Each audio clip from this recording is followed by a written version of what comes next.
उपमुख्यमंत्री देवेंद्र फडणवीसांनी आज त्यांच्या नागपूरमधल्या निवासस्थानी गुढी उभारली आणि मनोभावे पूजन केले।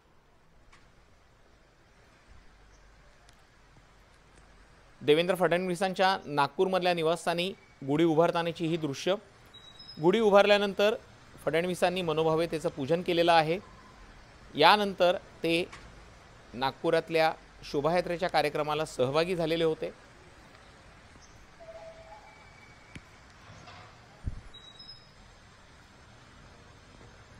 आपण पाहतो आहोत उपमुख्यमंत्री देवेंद्र फडणवीस मनोभावे गुढीचं पूजन करताना आपल्याला दिसत आहेत। कोणताही सण असो उत्सव असो तो फडणवीस आनंदाने उत्साहाने साजरा करतात।